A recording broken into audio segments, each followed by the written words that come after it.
follow that under certain circumstances. Every time they say that, well, we do this only with terrorists, these are the bad guys, you've got to treat these people this way, they don't deserve this. You have to substitute a word. They're suspects. Yes, they're suspects, and they may well be bad, but you don't sacrifice a whole system just to get rid of one person quickly.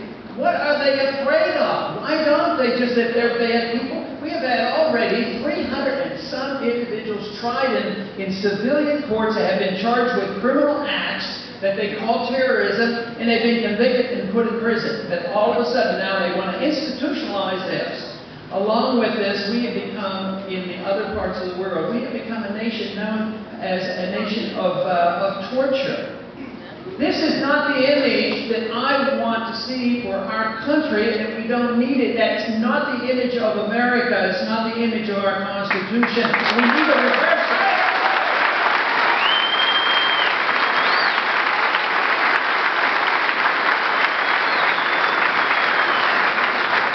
Those who charge us with saying that we're isolationists, that we don't, we want to isolate ourselves from the world. That's the last thing what this policy is all about.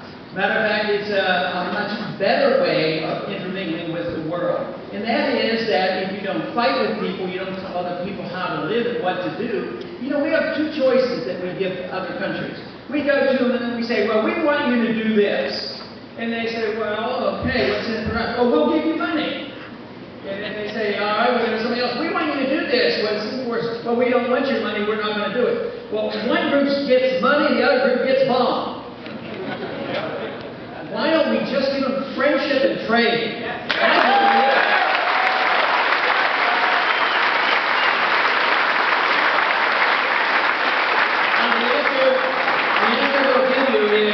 These are terrible, terrible people. I mean, just think of how horrible they are.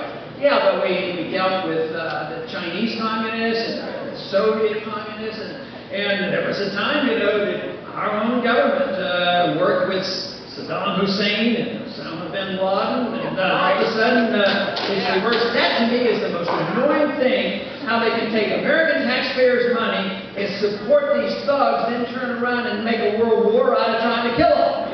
Yeah.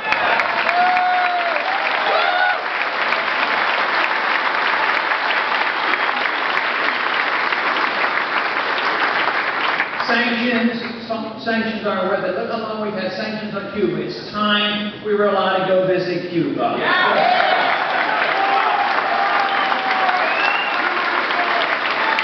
It would make my rice farmers very happy in Texas. They could sell rice to Cuba once again. They haven't been allowed to do it for 40-some years.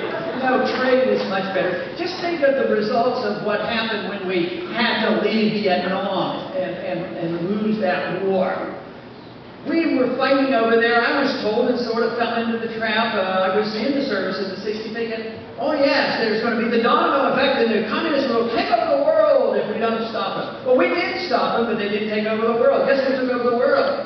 A more westernized situation in the Far East. The progressives. China now is capitalistic. They're our banker. The Vietnamese are very capitalistic minded, and we invest money over there. We trade with them. So just think of what was achieved in peace with Vietnam compared to what was lost in war with Vietnam. Makes no sense at all.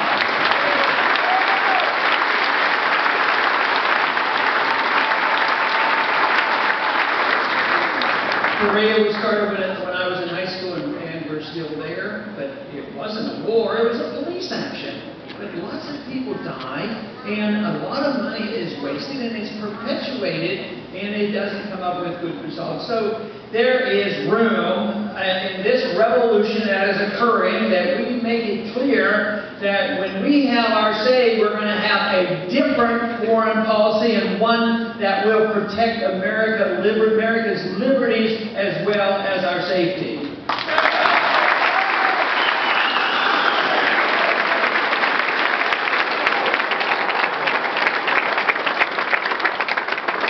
Domestically, our civil liberties are under steady attack. Last week, I guess you read that the Patriot Act was extended.